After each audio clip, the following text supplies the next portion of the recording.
Cool. All right. Well, I got a 2-camera view ready here.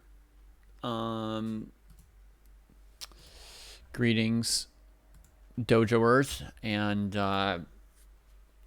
what's our word for people in the training program, Kostya?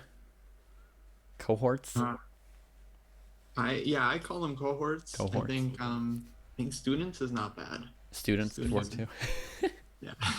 Greetings, students. Kostya and I are also students as well as teachers, and we're going to do a little bit of work here today. We're going to do some opening sparring. I think at our level, we're assigned to spar something like 90 opening positions, Kostya.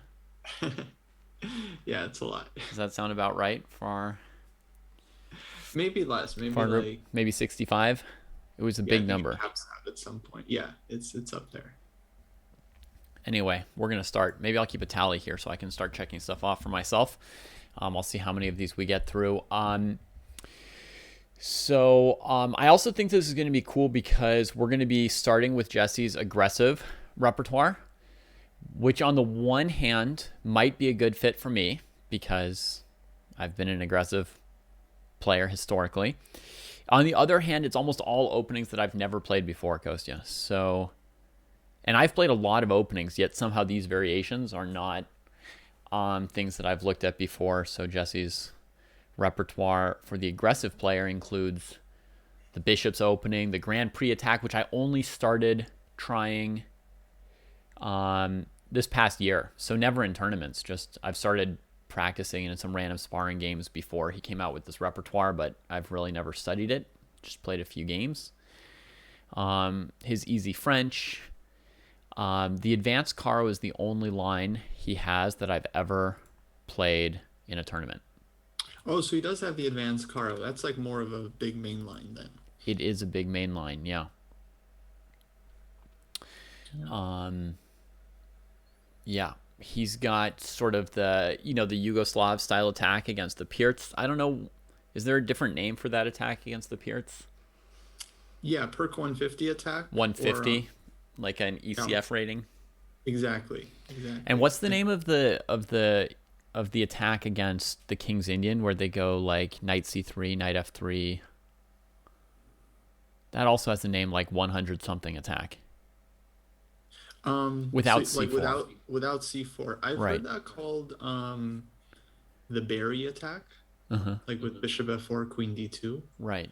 Yeah, they do Um, some move order like maybe let's say d4, knight f6, knight f3, g6, and then knight c3, threatening e4. So then if you don't want to play the Pirts and you're trying to play the King's Indian, maybe you play d5 to stop e4. yeah. And then they go, bishop f4, knight e5, h4, h5, kind of, Yeah, you I know. think that's called the Barry, but I could Okay. be, and I I'm thought not it sure was if it's also the named same after Barry as Barry some Milner. I thought it was also named after some low ECF rating because these are the kinds of trashy lines that you could expect to see at a club weekend in England or something. And they're very common in Blitz as you go up the ranks. Mm-hmm. And I mean, it's even gotten to the point where people see d4 c4 less often than they see d4 sidelines at some levels, which is kind of crazy. Yeah. But it kind of okay, makes a lot of sense. All these sidelines get their turn in the sun with some popularity at some point. Yeah, I know when I did my speed run that in my black games against D4, I faced the London system slightly more often than C4 Yeah. on move 2 in the D4 games, which was great for the speed run because I just played things like the Leningrad and trapped the bishop on F4. Okay, Hey, maybe we got to do some kind of. We need an anti-London repertoire. I'm realizing. just a whole how to beat the London, right? I mean, literally 100% of our students play against the London, Yeah, so that is true. we got to help them. All right. Yeah. Okay, so I don't think I can invite you to my analysis board, but I'm going to see if I give you the direct link through Zoom chat if you can Mhm. join it and see the board with me. Yeah. And what we're going to do here is we're going to click through some of Jesse's notes on this variation. I would venture to guess that Kosti's never played the bishop's opening either. I've never played it with white. It looks like it might be a private board. It's not letting me see it. Access. Let's try saying public. All right, let's try it again.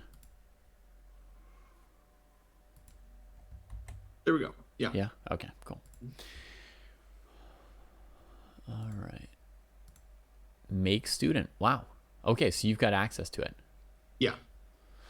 All right. So neither Kosti nor I has ever played this as white. Kosti has maybe faced it once or twice as black. So we're not going into this with much knowledge. We're going to click through Jesse's notes. Then we're going to check out what the 6 sparring positions are, and then we'll start working through them one at a time. Yeah, sounds good. So first of all, here is the bishop's opening is bishop c4 right here. And there's a comment somewhere in here from Jesse that he does not care about this bishop c4. And that's a very interesting comment, because when I saw this opening as black all my life, I thought, oh, let's like take advantage of that bishop on c4. Let's play c6, d5. Let's. There was a recent game, Faruja versus Nepo, where Nepo played a5, like he was going to trap the bishop straight out of the opening. Like c6, knight f3, d5, bishop b3. I think here Nepo just played a5, leaving the e-pawn undefended. Yeah. Just like, we're going to take advantage of that thing. But here's what Jesse said. He said, we don't care about this bishop. It's our bad bishop. Like, our plan is to play a c2, d3, e4 pawn structure. And in fact, he wants to play f4, f5 if he gets a chance. And he's just getting that bishop out of the way before he sets up a light square pawn structure. He does not care about that piece. Yeah, I mean, it's especially interesting with, there's knight c6 and like quick knight a5 line. And then usually white just leaves the bishop on c4. Yeah. Which is, very surprising, because in the Italian game, that's always an achievement for black. Right. Which seems very related to this opening, right? It's like once black plays d6 in the Italian or in the Rui, right? We say, oh, black's threatening knight a5. Magnus even played knight a5 without d6. That was his surprise gambit line against Nepo in the first game of the World Championship match. Right. Yeah. Sometimes, players just sack a pawn to get the light square bishop. He just gave up the e5 pawn to play knight a5, knight takes bishop. And now Jesse's telling us, like, we don't care. Well, I mean, I think it's kind of like a structural opening. Yeah. It does have some logic to it. Yeah. So anyway, I think that's the first important point to notice, because I've approached this opening from a totally different perspective all my life. And just that one sentence from Jesse, he doesn't care that much about that piece. It's our bad bishop, is a helpful point. So, okay. His first sparring position would arise from knight c6, although I think you'll get knight f6 by far most often. And then he goes knight c3, bishop c5 again. I think knight f6 will be most common. Queen g4 exclam sparring position right away. Yeah. What's your first sense of this position? Well, from black's point of view, it's like there's no reason to allow this. That's my take too. Yeah. I think that even though it's the first sparring position here, it might be lowest on my priority list, because I really think that it's likely a mistake for black to even not play knight f6 earlier and allow this. This move looks immediately annoying for black. Yeah, it just seems impractical. So let's see what some of the other options for black are versus this one. So I guess this is the only important deviation at move 2 he gives, so we'll continue with knight f6. d3. Yeah, here's his comment. Don't cherish the bishop on c4. He is our bad bishop. What we are doing is building a kingside pawn structure with our pawns pointed at the black king side. So now the most common move that someone like me would play here is pawn to c6. But here's where we've got a few deviations where black could go various versions of knight c6 and bishop c5 here and just develop their pieces, right? So like knight c6, knight c3, knight a5. Yeah, this is the classic line. Yeah. And then he says queen f3. He says there's other options as well. But queen f3, knight c4, d c4. Here's one of our sparring positions. Yeah, this one would make a lot of sense to play because this is, I would say, one of the big main lines. Yeah. This we've got to hit. Very, very interesting position. He gives a few more variations, Kostya, but I think we can stop here for now ourselves and work on it ourselves. Well, I guess he plays d6 for black and shuts in the bishop. I don't know if there's something wrong. Yeah, I guess maybe we bishop just c5, this. d6, then white always plays bishop g5. Right. So if you want the bishop outside the pawn chain, you have to play h6 for black. You have to get really fancy. Yeah. But then white will always have like g4 or h4 in the future. So that's its own problems. Yeah, if you try and get that precious with trying to get everything perfect, you give up some time. So anyway, so I'll just show you one variation. He gives d6, knight e2, bishop e6. I had to check that bishop g4 never trapped the queen as I was playing through this line. And like I noticed here, if white played bishop e3, there would actually be a queen trap. Good little tactic to know. Because after knight d7, Jesse played knight d5, and I was like, I want to develop my bishop first, like bishop e3 or bishop b2, which is the correct way. I need to know. Jesse's line ends with knight d5. Well, I've seen a lot of players even go a4, bishop a3, especially if black plays c6. Right. We're expecting c6 in a lot of cases to deal with knight d5. Yeah. Actually, my one game in this structure was a game like very important, like last round game that I ended up winning against I think a strong IM when I was like still like an FM. So it was like a nice upset. Nice. And you had the black side of the structure. Yeah. And I actually like earned a norm with that game, but there wasn't enough foreign players in the tournament, so it didn't count. Jeez. But it was like a 2450 performance. Good stuff. Yeah. so I had a good experience with this line once. But it's very tough for black to play. I mean, in blitz mainly, I would say like white's job seems a lot easier. Okay. Cool. Then bishop c5 is another move here that's possible. But here's a bishop b4 line, knight e2, d6. He also gives d5. Yeah, I think d5 is the main line here. e6. Oh, I had this position once as black. Yeah, same. I did well with this position. Yeah, I would say after f5, f6,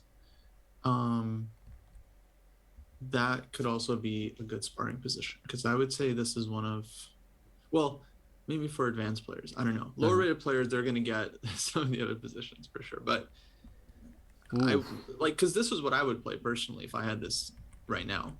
Yeah. So I definitely think it's one of the stronger lines for black. Okay, so then he's got d6, castles, f4. That seems more fine for white. I think if black's going to play the bishop b4 line, Kostya, it makes more sense for black to then play d5. Because if they play d6 like this, white's getting f4 fairly comfortably. Yeah, this seems like exactly what white wants. But d5, whew, you can't even play bishop b3 because d4 wins a piece. Okay, this is an interesting line. I'm gonna add this as another sparring position for us. Maybe I'll go here after bishop e6 and not force us to play the f4, f5 idea. We can just start here. Yeah, that would make sense.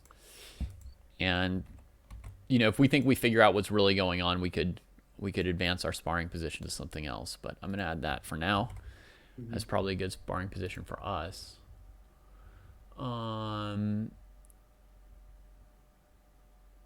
Let's see, what's this other line here? Okay, so now let me try and find like a bishop c5 position. Knight c3, knight c6, f4, o to o, knight f3, knight g4, knight g5. Jesse wants us to spar this. Man. That's a pretty crazy option. Wait, let me see this out. Knight c6. Yeah. 4. Castles here. I mean, d6 instead of knight g4 is the super millions of times played King's Gambit decline position by transposition. Yeah. And then are you just playing f5 there? I think Jesse might want us to, yeah. Yeah, I mean, those positions always look very scary, where white just gets this bind. Um, Mm-hmm. yeah. Yeah, probably f5 is going to be what Jesse asks us to do. It's sort of consistent with the pawn structure he's trying to build, and Yeah. black even needs to be ready for bishop g5. Could be awkward after d6 f5. If white plays bishop g5, could be strong. So anyway, this is one sparring position he gives, and I guess let me just keep Oh, going. Falk, I didn't see your question, but I don't remember that game. So I couldn't say if it was Esipenko Hikaru. Okay, so here he gives the other move order: d6, knight f3. Yeah, here he gives castles f5 exclam and says it's a mistake from black to castle. He also says knight g4 is a mistake here.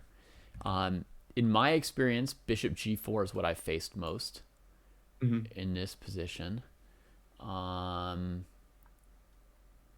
He seems to give knight a5 as his move here. Bishop b3, knight b3, a b3, a6, queen e2, typical position. I think Jesse needs to make sure he's promoting the main lines, because it's not clear that like that's the main move, you know? Right. Ooh, I think we would definitely need to spar the bishop g4 position too. Sure. Unless he's added that in some other line. That just, from my experience, this is like, I mean, my experience from the King's Gambit, this is the transposition of like one position that I see a lot. Okay, here's another line he gives. Bishop e7, knight c3, castles, f4, d6, knight f3, knight c6, f5, sparring position. Well, okay. So here the bishop e7 makes bishop g5 not as big a deal. But we still need some skill for black to fight back against white's kingside attack. I mean, it kind of feels like a free attack for white. Nearly free, yeah. Unless some black has like immediate knight a5 or something. But then white just ignores it, just goes like g4. Rook g1. Yeah.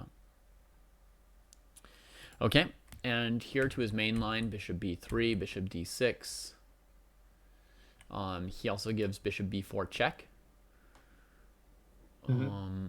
which is a move that Caruana played twice against Carlsen. At least twice. Yeah. This is a big main line as well. I think. Once Carlsen played c3, once he played bishop d2. Bishop d2, knight bd2, knight bd7, castles, castles, rook e1, pressuring e5, rook e8, defending it, d4. Jesse says we open the position when we're up in development. And Makes sense. So he goes for this.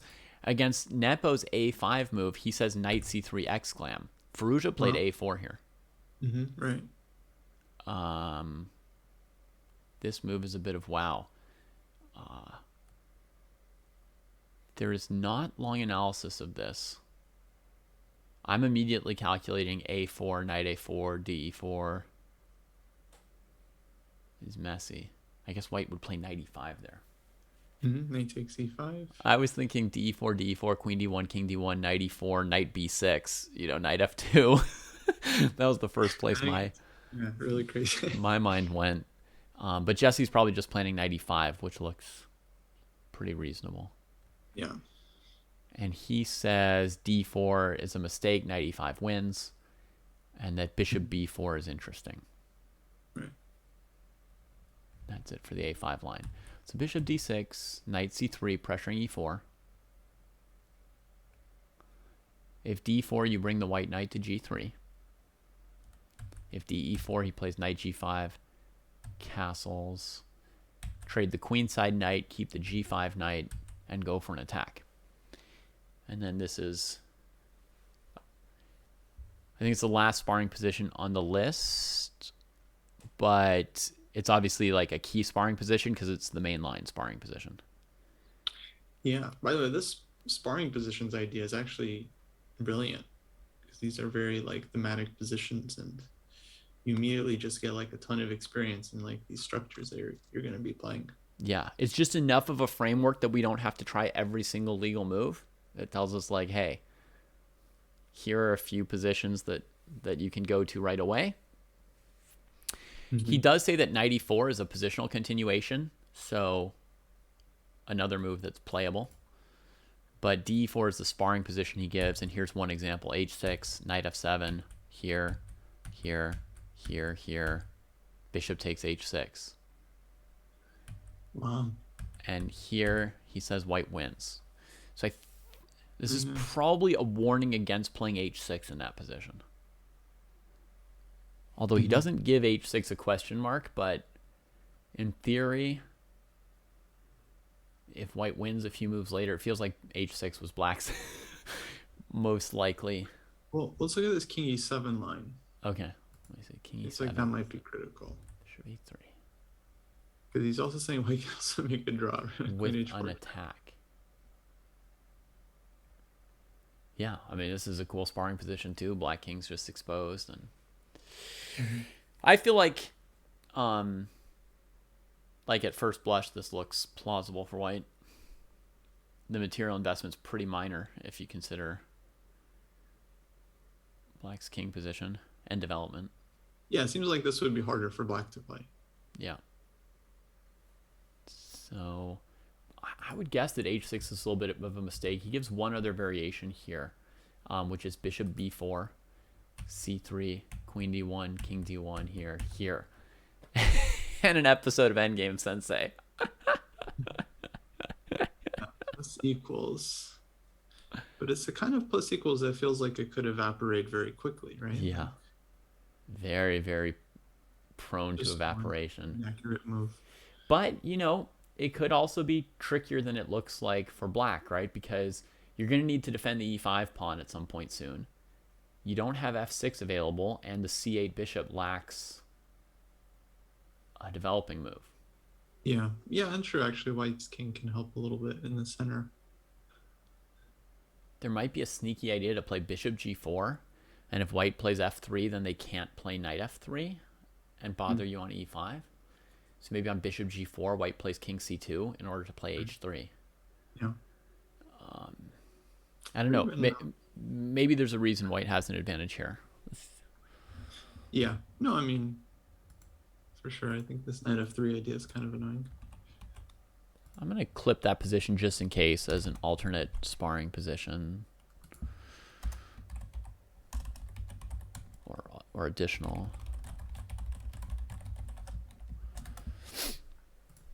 All right. So I think that gives us enough that we can start just playing, right? Sure. Do you have a feeling which position you want to try first, or should I flash some of the sparring positions for you again? I don't really mind whatever. I mean, I have the lines that I prefer personally from these, and I'm happy to play the other ones as well. Let's see, maybe this one could be a good place to start. What do you think? I mean, is this something you play, or could?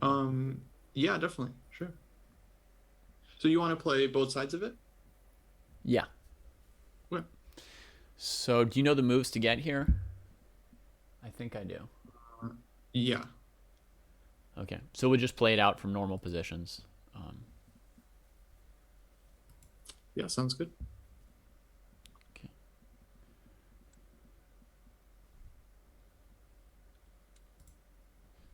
Oops. Okay. And you want to play with this account or with Tarash? I'll play with the alt account. Okay. Yeah, Cartier. I don't know. In my opinion, the repertoire is good for like club players that want to have like an attacking repertoire. And then for stronger players, I would say it's more closer to a blitz repertoire because it has a lot of these like system attacking lines. Like this one, Grand Prix attack, um, easy system against the French. For my match, oh, I don't know. I don't want to say anything about what I'm going to play for the match, mainly because I don't even know yet myself. Okay, David, I'm ready. You ready? All right. I'm trying to challenge you to 3-1, but it seems to still say 3-2. Yeah, it still says 3-2. Yeah. Um, you could, or I could just start the game for us. Okay, you could just start the game. Sure. Yeah. Can you let me know what account you're using? Yes, it's called teaching account. Okay. Oh, And our all right. Zoom window is our Zoom's going to expire. Oh, What if yeah. I make you the host? That could work. They put a limit on it all of a sudden.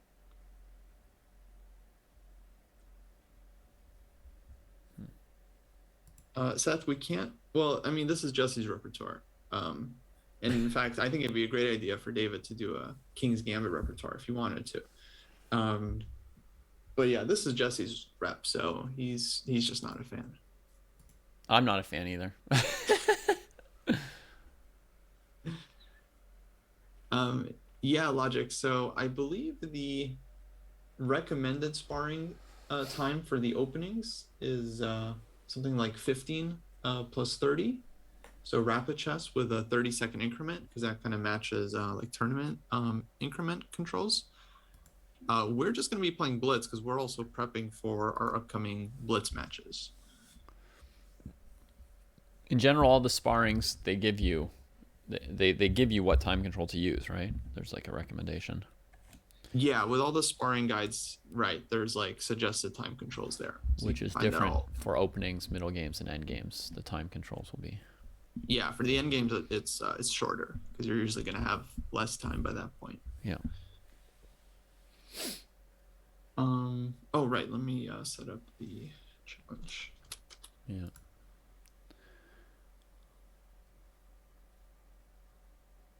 Should we just start a new Zoom before we start the?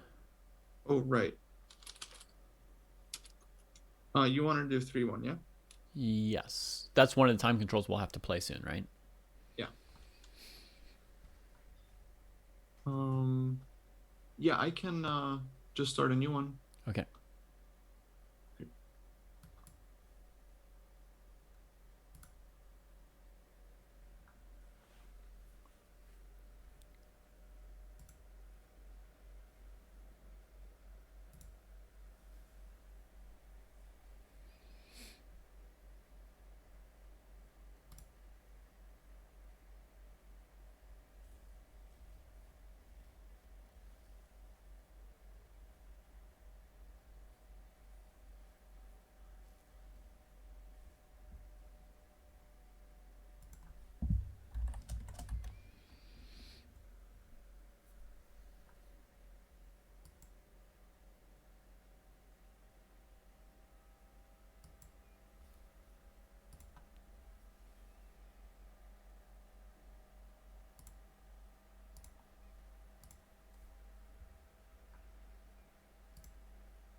Sorry, my camera's got all messed up.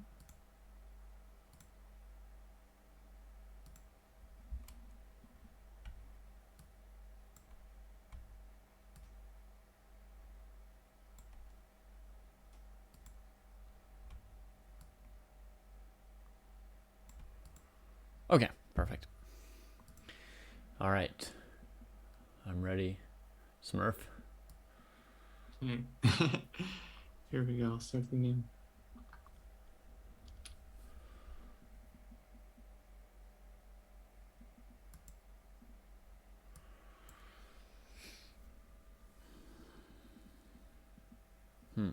What is he doing? We'll just go back and forth. We just play knight g8, knight g1, okay? There, I've played the Petrov for the first time in my life now, technically.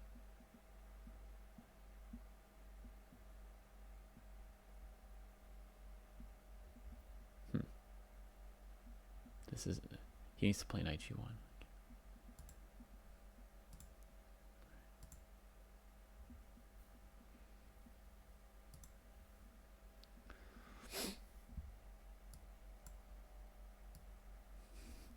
You can see we're really not used to playing the bishop's opening.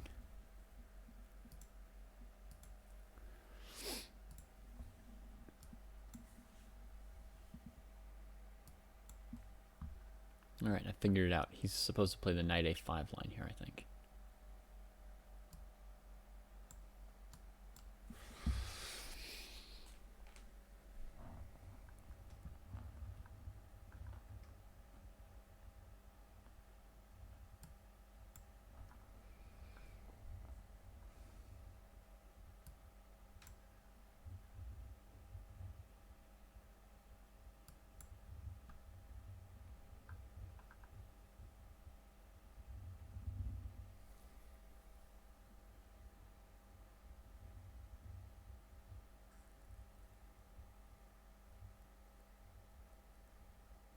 All right, so he goes for quick c6.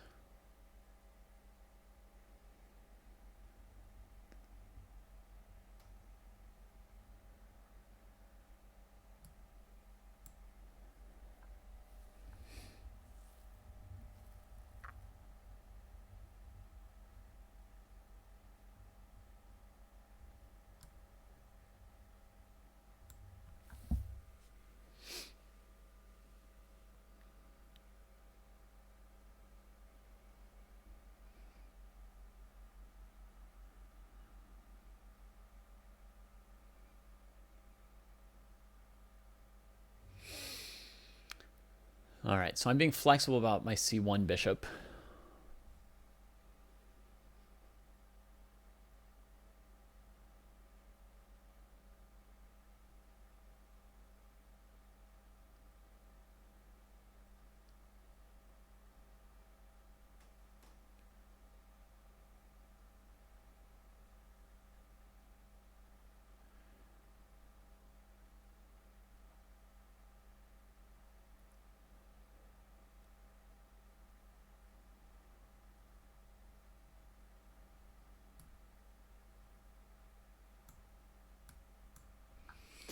Let's go straight for this d6.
I think Kostya could have played b5 last move. It would have been really good.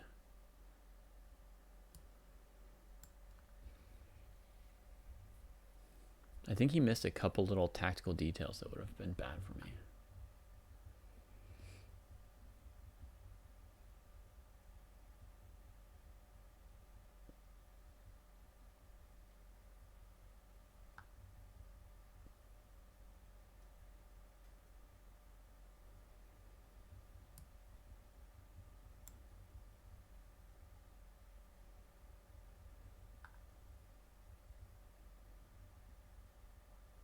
That's a very good idea, however.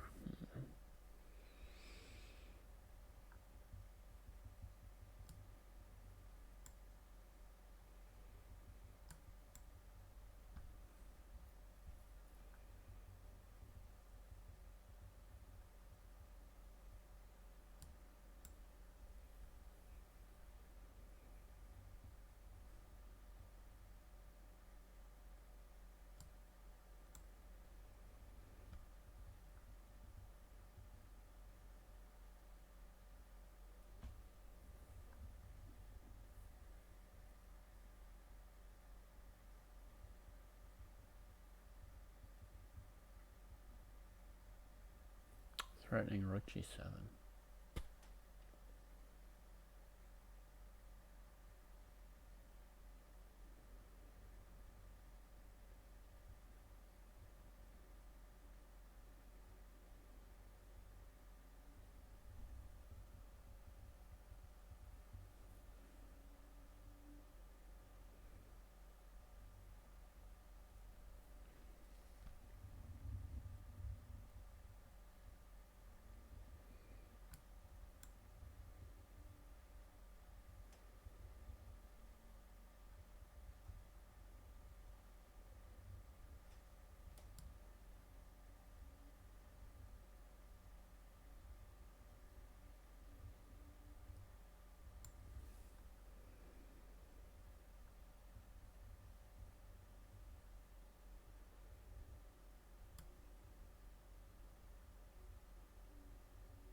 Ooh, I lost on time with the increment.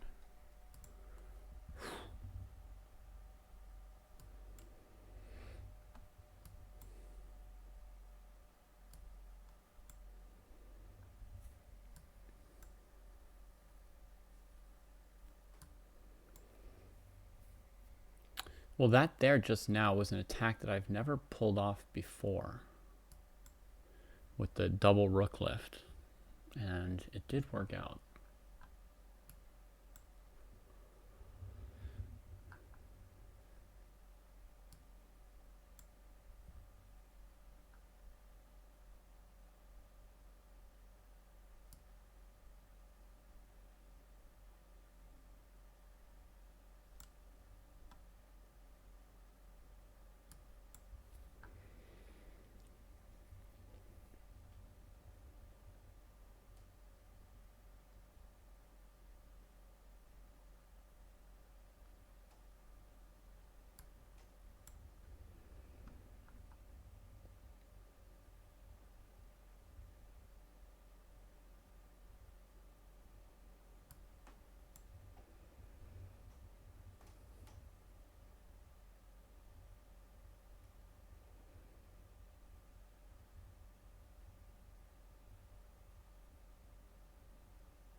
He's kind of got me locked in. He's kind of got me locked in.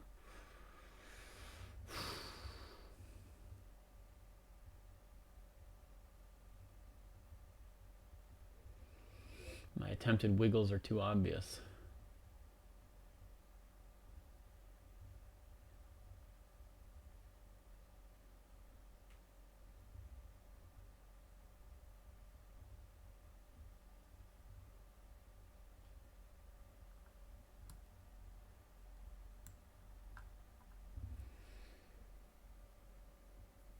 Can't see me.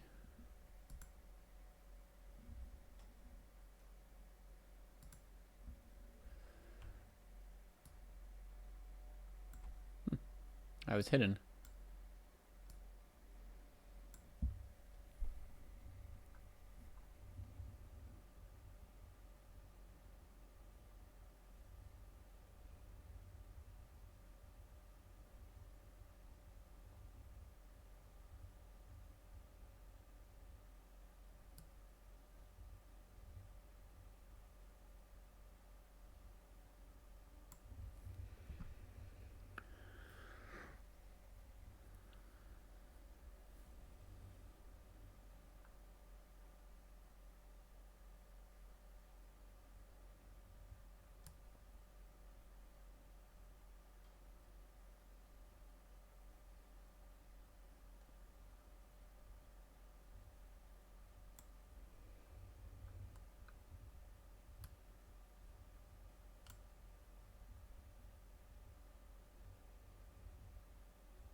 Oh, I know it's wrong. It doesn't play a sound when it's my move. It's not dinging for me.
think I've got this one. Got the end game coming in.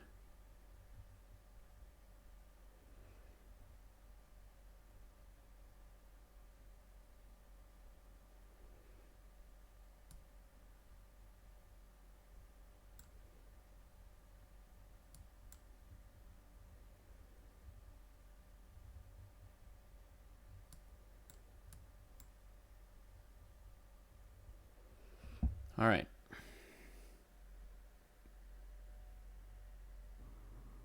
Okay, GG's. GG.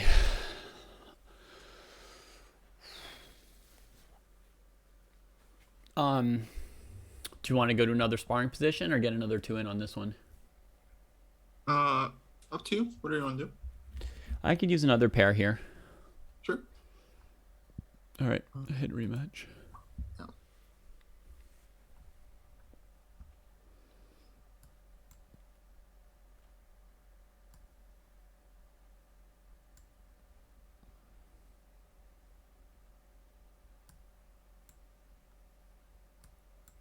No!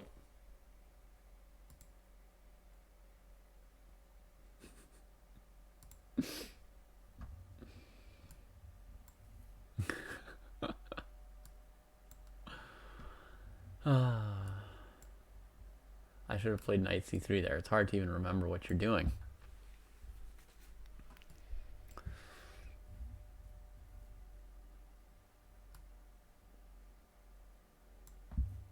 Let's just try this once. Put the bishop on the good square, you know?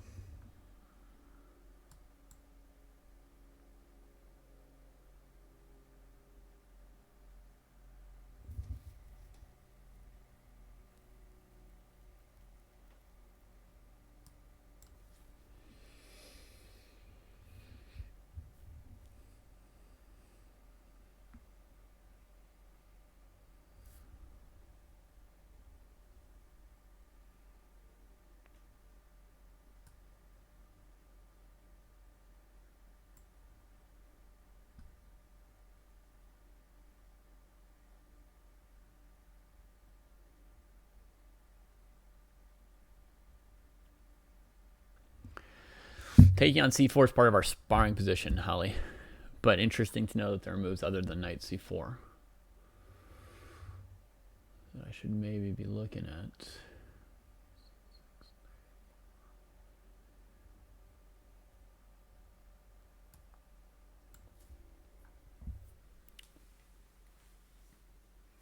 All right, so I'm going to hit Kosi with a real quick b5 here.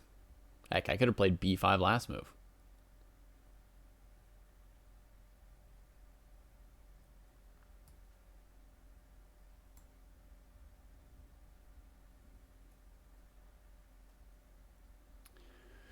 Ooh, I'm winning.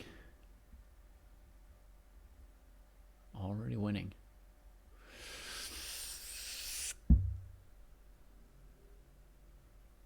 Pretty much. Actually, okay. Not like resigns yet.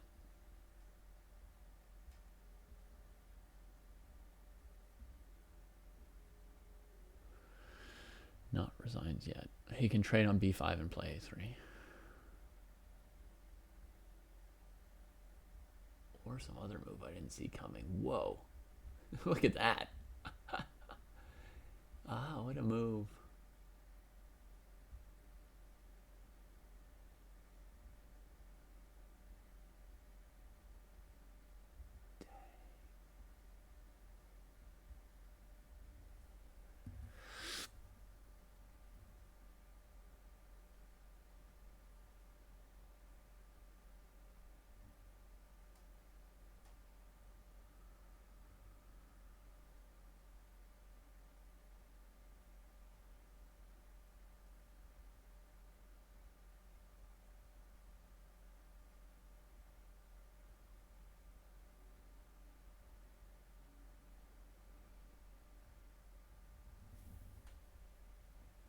Nice move. Shoot.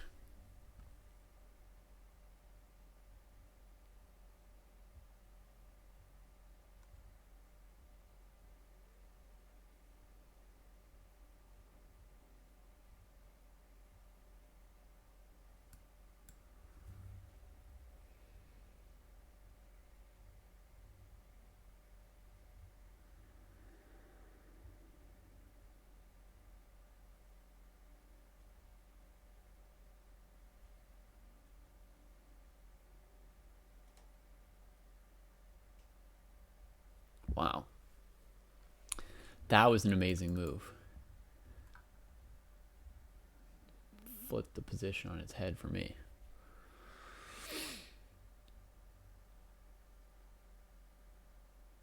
Oh, it's my turn. What did he do? This?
Okay, bishop's opening, bishop's opening.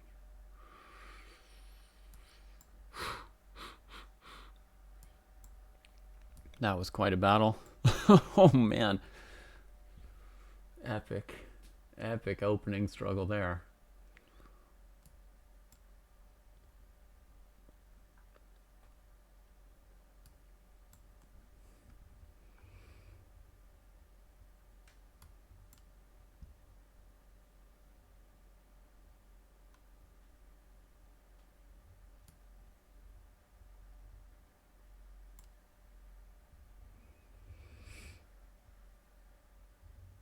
Alright, so he stops the knight f5 move from the first game. More or less.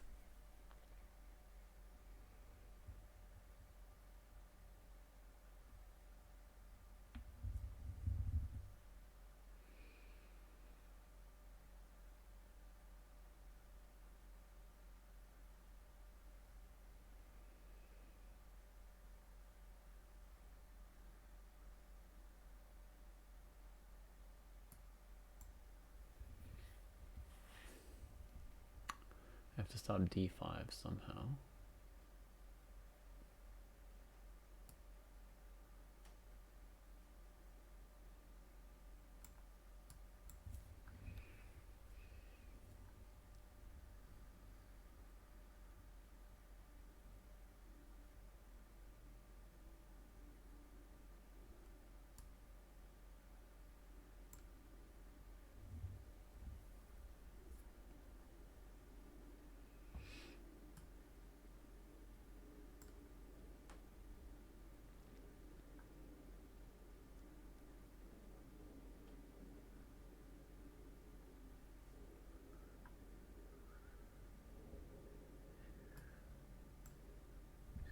bishop back here, I guess.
Seems like positionally solidly based, this variation here.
Got it.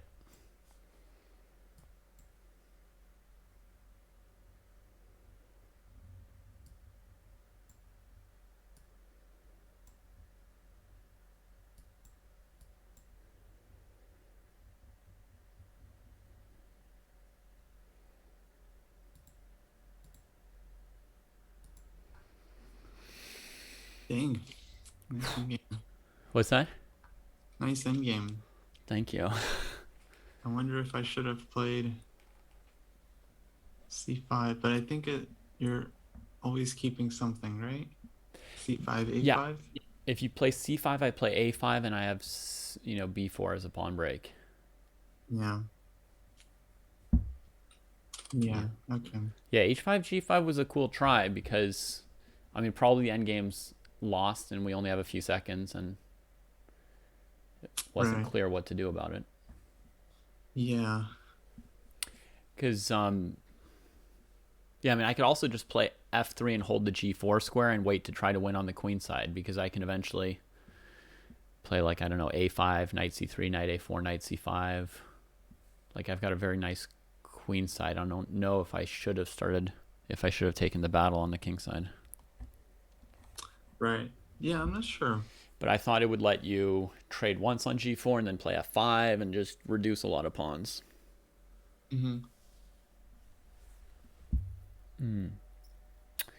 Right out of my exchange sack,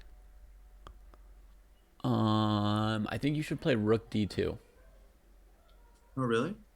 Yeah, Oh, and then queen d8 on bishop c1. exactly. The trick is bishop c1, queen d8. Yeah, yeah, yeah. I was thinking even rook d7 is better because then when you play h3, I can go queen d8 also. Right. Yeah. Yeah. Yeah. The exchange sack was not sound. I mean, not It necessarily caught me losing. off guard. Like maybe I can draw, but it was not. Hmm. It was a I hadn't intended to go for the exchange sack when I took on d6. I had just missed that if I trade everything on d6 and play queen f6, then you can go queen d2 Right. and absolutely everything's hanging. And like rook e3, queen takes c2, queen e5, queen b3. I just didn't see where it was going for me. My position's so loose. Well, there, I mean, I think you have like knight d5 at the end maybe, but I was thinking actually Oh, I like didn't see queen that. d4 instead of queen d2, Uh-huh. and then just taking on g4 if you go like rook e3. Although maybe you have queen f3 there actually, so I don't know. Oh, I see. Oh no, queen f3. I was thinking bishop takes g4 like this. Oh, yeah. Uh, That's really cool. Yeah, I mean, I've got the feeling that your G6 move was good and that things were somehow working out for you. yeah, it's kind of risky, but I felt like I had to because what else is black doing in that position? Yeah. All right, let me pick one more position we can practice. Already did that one. That one seems kind of crazy. Actually, maybe let's try. Maybe let's try like the one from the main line, which is with the knight on g5. Yeah, how does that go? Um, I think I know it, but all right, it's going to be a c6 d5 line. yeah. Maybe you can stick in audio till we get to it and we'll figure it out together. It's Okay. going to be a c6 d5 line, probably with bishop d6, not bishop b4, because white still has bishop c1 and pawn c2. Right. Yeah, bishop d6, or it's Knight going to be like c3. Knight a5, knight c3, c3. d4. There's no a5 in it. Oh, there's So, no a5. yeah, so Oh, go c6, knight f3, d5, bishop b3, mhm. bishop d6, knight c3, d takes e4, knight g5, castles. Gotcha. Okay, let's do it.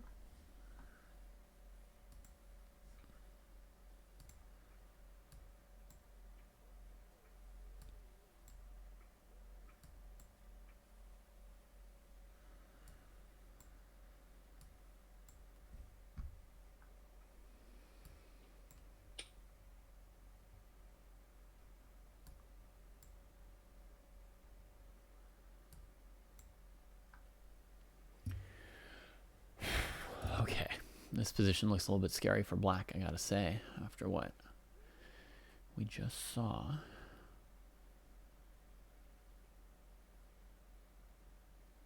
Ooh. Where's black's counterplay?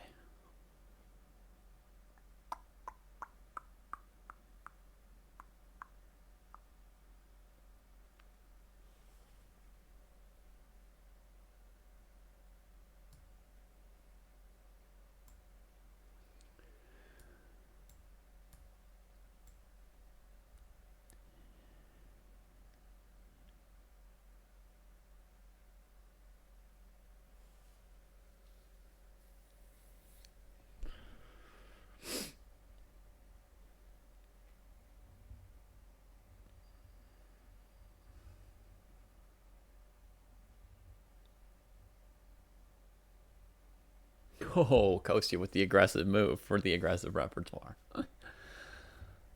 Ooh la la.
I'm expecting bishop e3 here.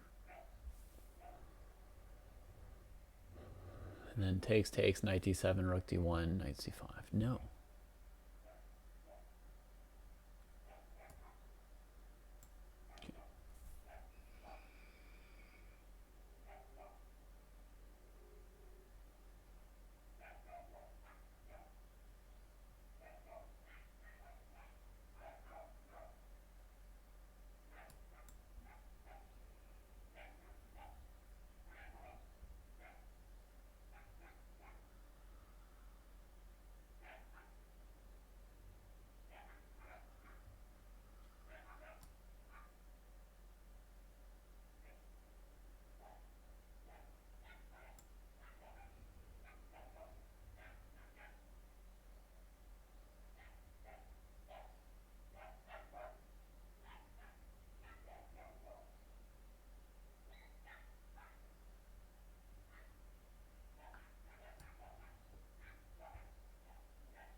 Yeah, I totally miscalculated when I went for knight b6. This does not begin to work.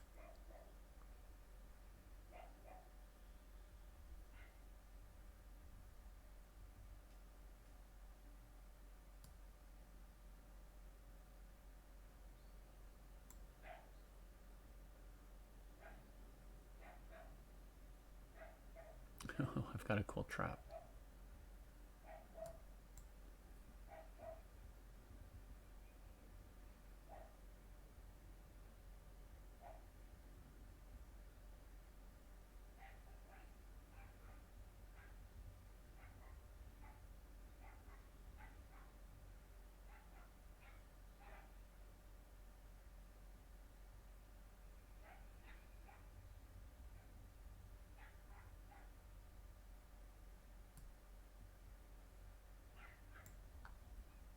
Where's he going?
Ah.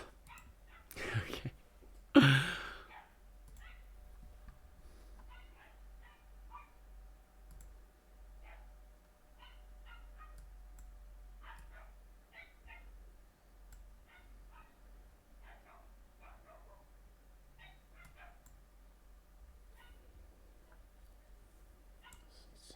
Knight f3 attacking the pawn. d5 would drop back. Bishop d6, pressure d5.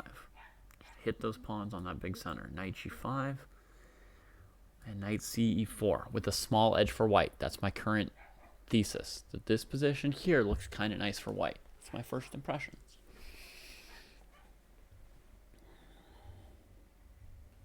Let's see what Kostya can come up with as a defense for black. I guess knight takes knight is not. Maybe there are alternatives there. Well, white is threatening like knight f6, queen h5 or something maybe. Okay, let's go here.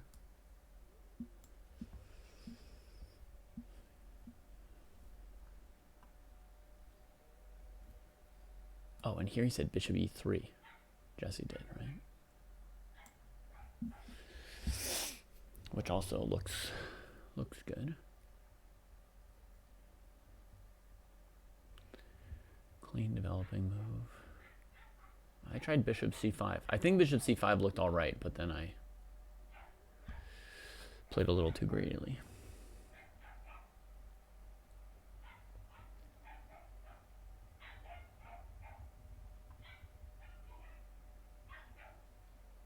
Maybe he's just going to play knight c5, his little coast to coast.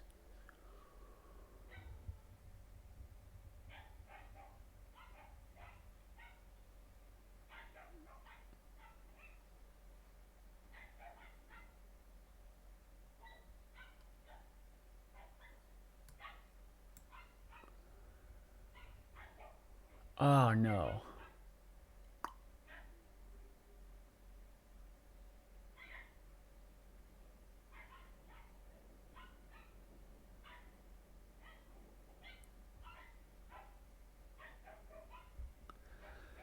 I didn't go where I meant to go.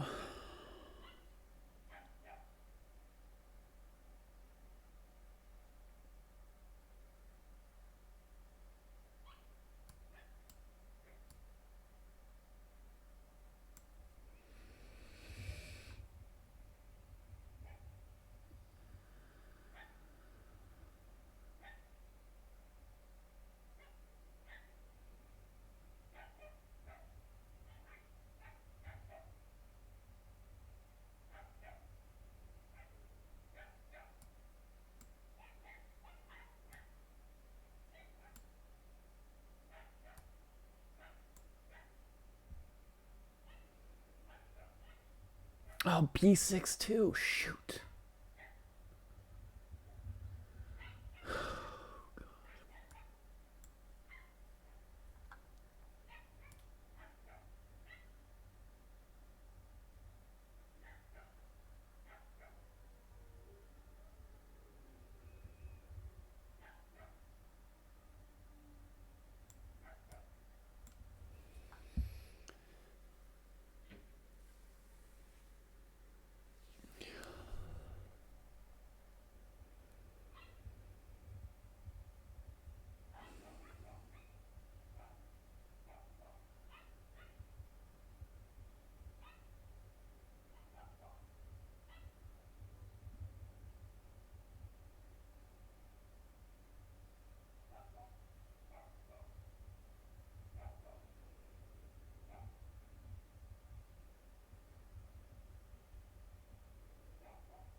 Misspent his check.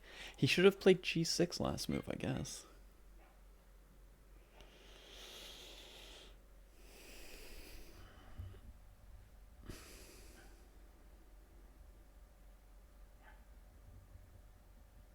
Yeah, there he comes right back where he was.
Oops. Oops. Yeah. My bad. I totally underestimated just you not playing bishop takes f7. Yeah. That's a big.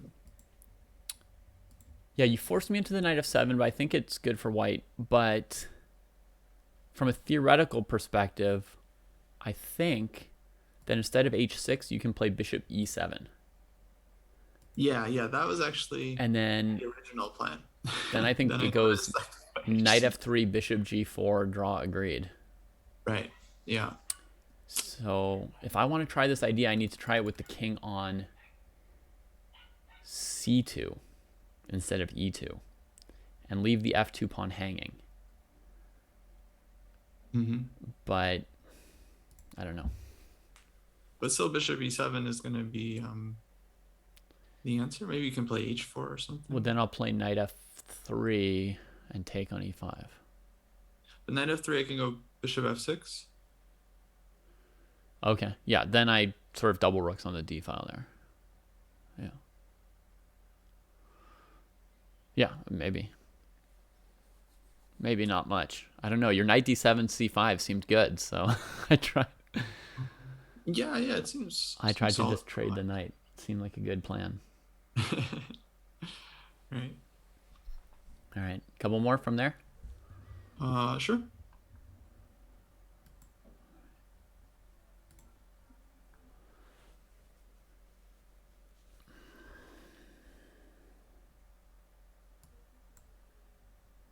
Let's see if we remember to play the bishop's opening.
Let's just try something else.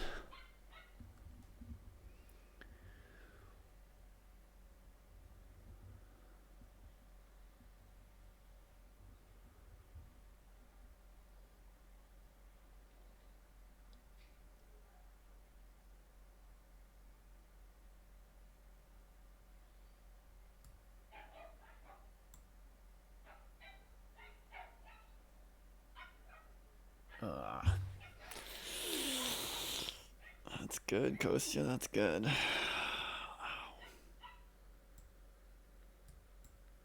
good. Well, theoretically speaking, he's refuted this idea.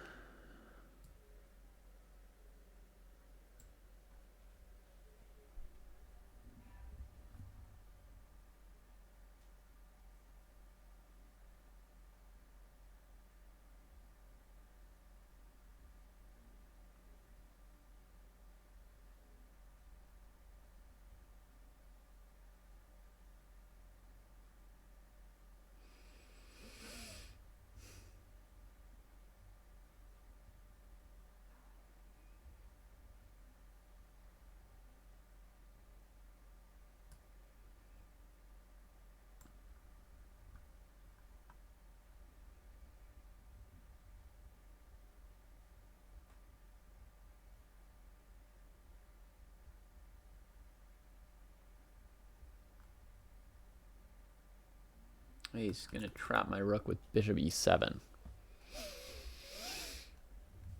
So I had to make room for it on g8, right? Beautiful. Beautiful. Black's got a lot of room here. And a lot of control of the dark squares. Oh. Sinks it in. Oh. Okay.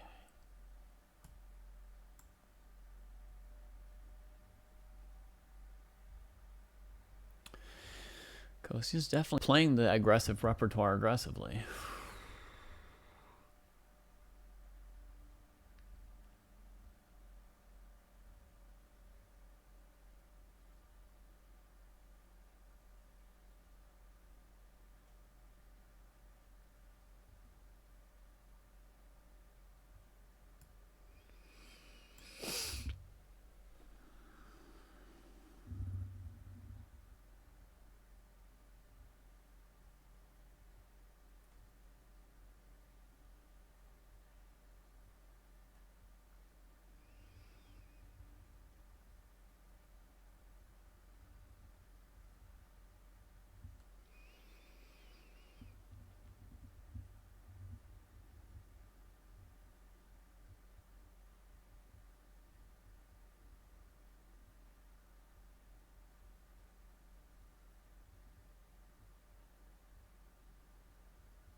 Wow. I just don't see a move. I just don't see a move.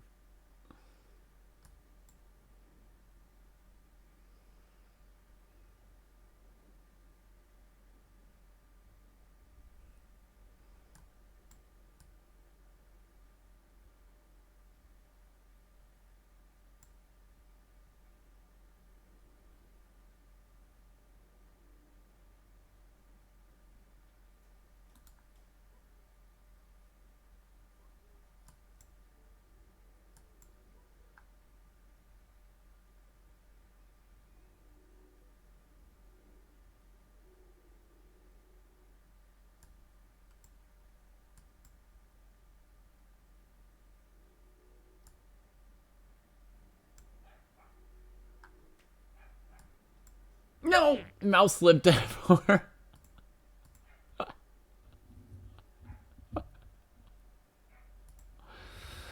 Oh. Alright. That was a brutal game. Brutal. Oh man, Kostya played a few really good moves that game.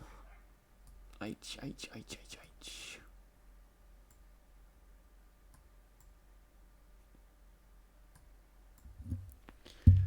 That was a crusher.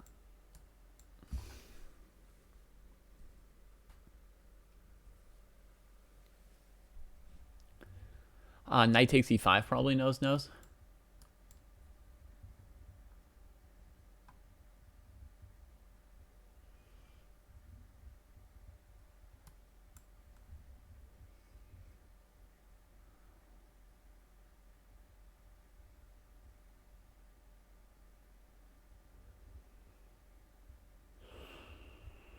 Okay. H6 straight away.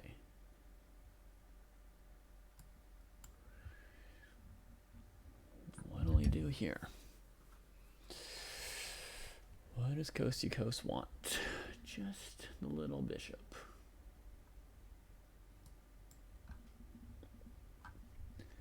Let's get to the file.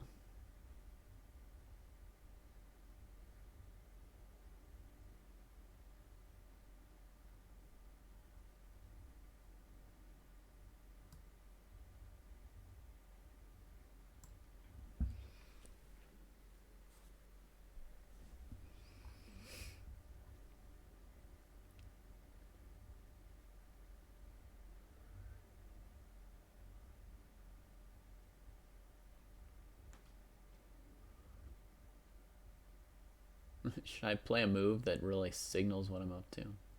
Oh no, he's gonna play here, huh? I can't play some dumb moves. I'm playing against a real opponent here.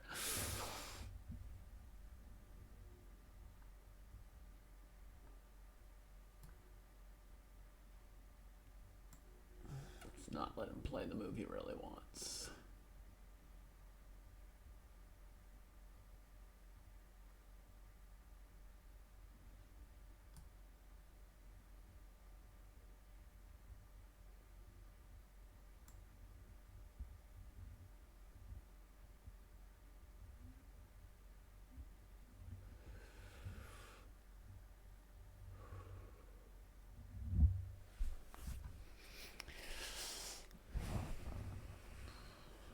No, coach, it looks like he's trying to beat me.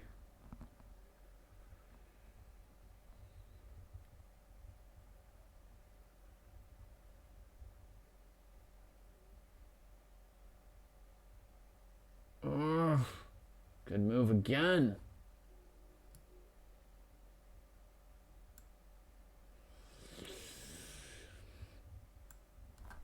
Oh. Why does it have to be so hard? Why can't we just get along?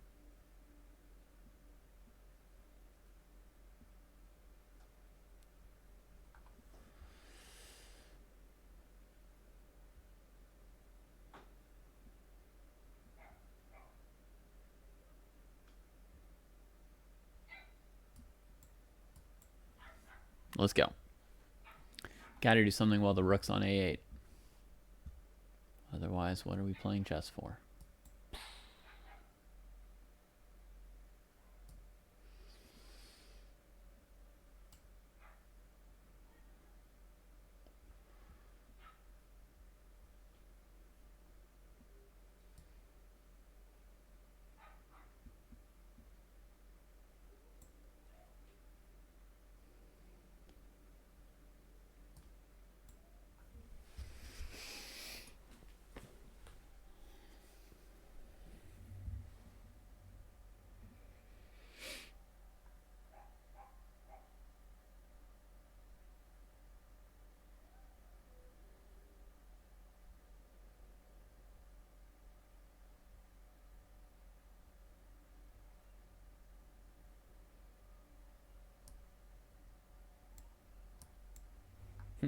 He gave me a pawn for my troubles.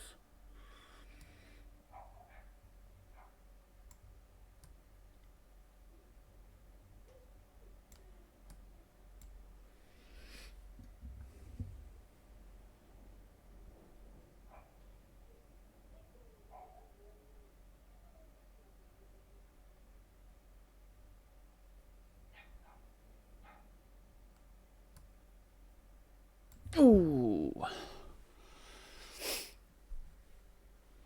I really wanted time to take on a5, but no time was given.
Been my rook. Woo. Yeah, GG. Hey, GG. That previous game, whoo! Jesus. Oh yeah. Brutal. Brutal. But okay, you tried bishop e7, which I think very risky. It felt like you refuted it, but that was like a hard refutation to find, sinking the bishop into e7 like that. Yeah, I know, right? It felt very Karpovian. Oh, was it? There was some tall in there too, because I got my king checkmated. Yeah, yeah. Um,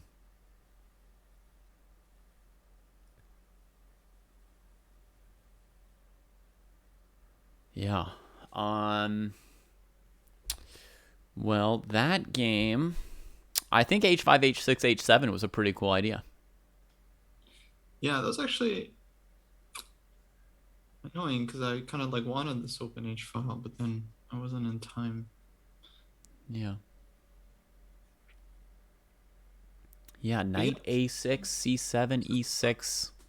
I couldn't keep it under control. Well, actually, I think A5 maybe was bad because I never. I mean, it was just only white that was using the B6 square. So maybe Yeah, knight A. a5, a4 maybe didn't help you, but the knight maneuver was good. Yeah, yeah, yeah.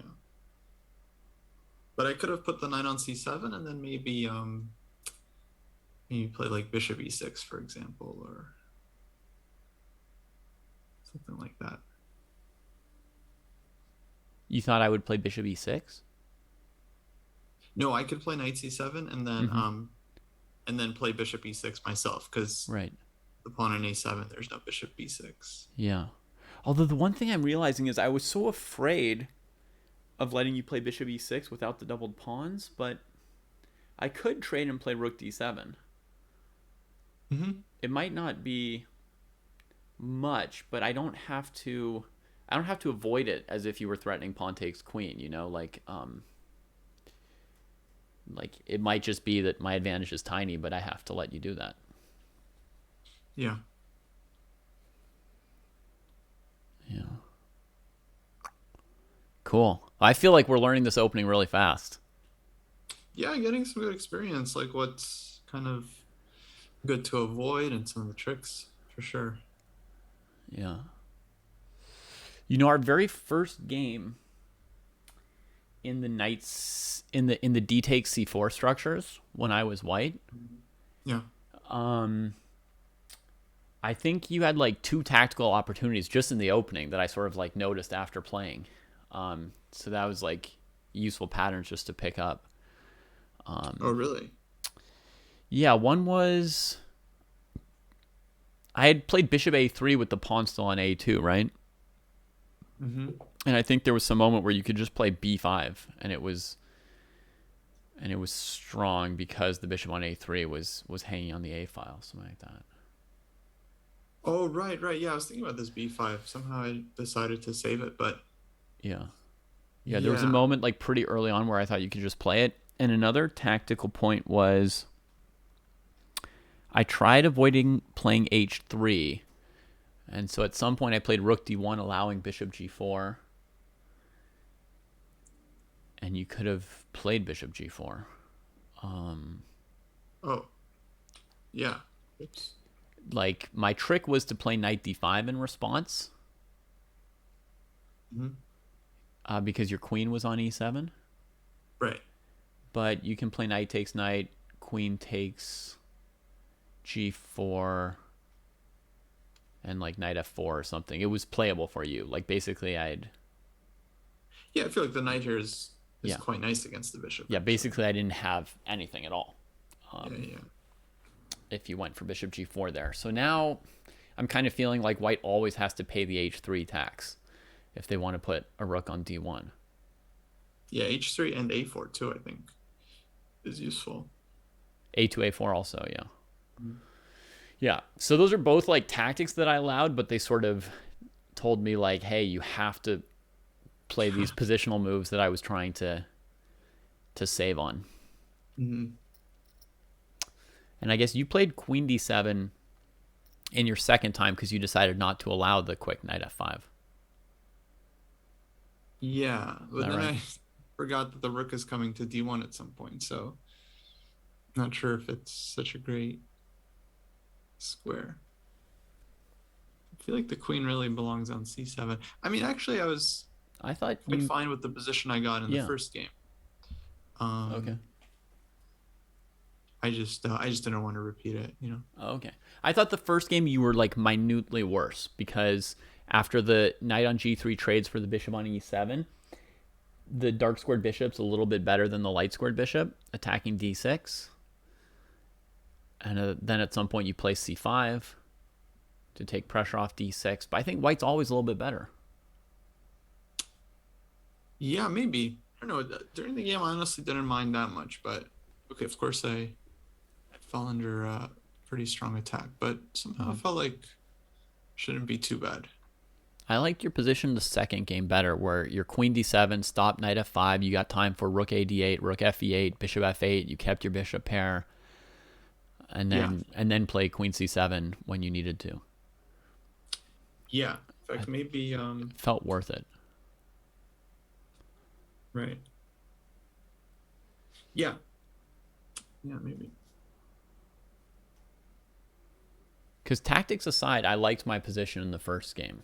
Like, if we don't count the the fact that I allowed bishop g4 and b5, Hmm. um, the pressure on d6, then when you play c5, just plopping my knight on d5 and going into that simplified space advantage with like the double rook lift, it just felt good actually. Yeah, it could be.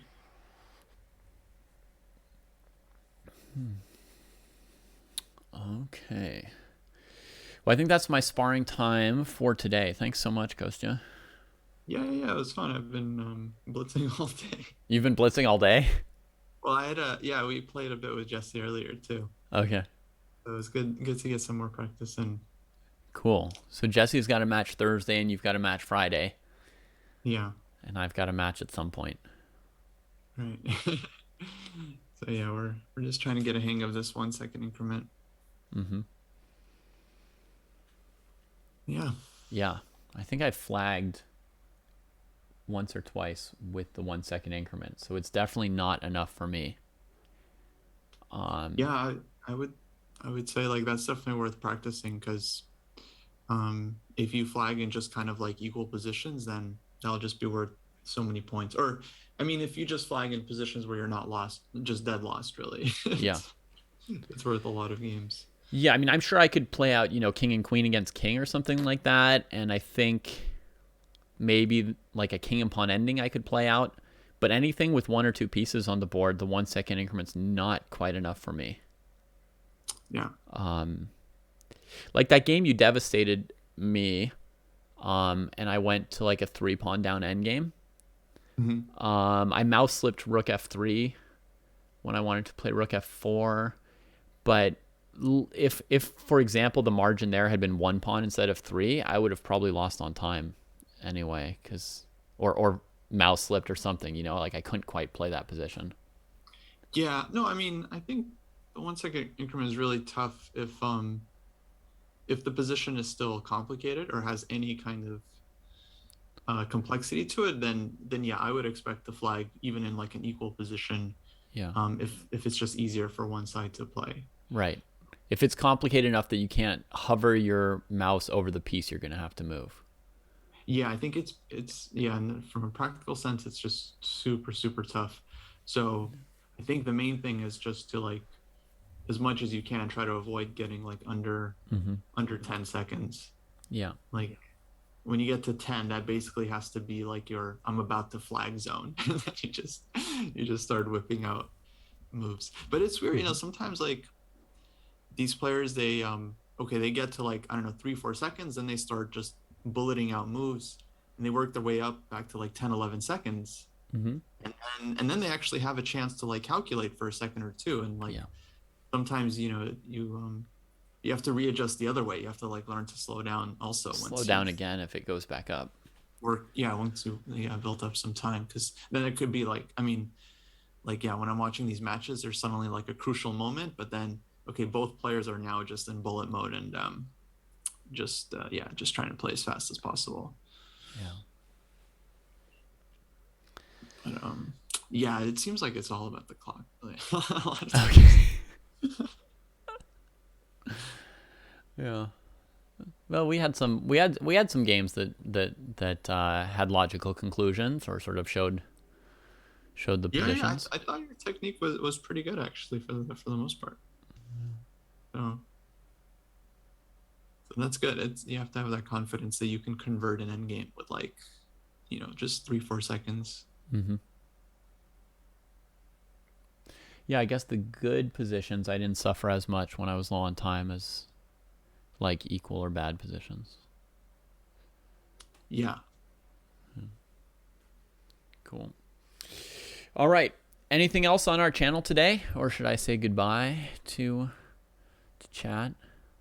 I think that's probably it for today, but we'll be back tomorrow. I think Jesse and I are gonna play another training match. Cool. Uh, yeah. Sounds good. All right, folks. If you want to try out Jesse's aggressive repertoire, this first opening held up. It looked very logical, like very positionally grounded. This bishop's opening, we didn't get any lines that felt silly. And of course, there were some endgame positions in there, so not every line was aggressive, but about half the branches left room for some wildness, and we purposely skipped some of the wilder branches because I was more worried about some of the less familiar positions. But yeah, it looks good so far, and certainly the sparring approach to it is really cool and fun because I feel like I learned so much in an hour and a half, and not only that, I feel like I'm going to remember pretty much everything we learned today, whereas you could try and cram something else in an hour and a half, and I don't know how much you would remember or learn. So yeah, get out there and spar. It's really fun. Yeah, super important. Though I would suggest to spar the slightly longer time control, especially an increment that you normally play.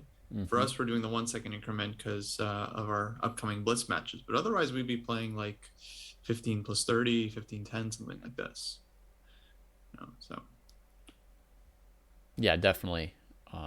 Probably be more like 15 minutes trying to explore this. Another important thing is that if you were doing the opening sparring, Jesse wants you to stop the games as soon as you and your opponent are sort of clear on the evaluation.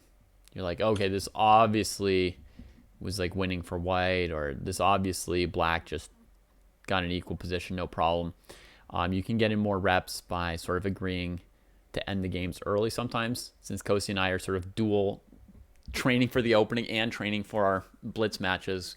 We played them out to the bitter ends. yeah. Another way how we kind of adjusted it a bit.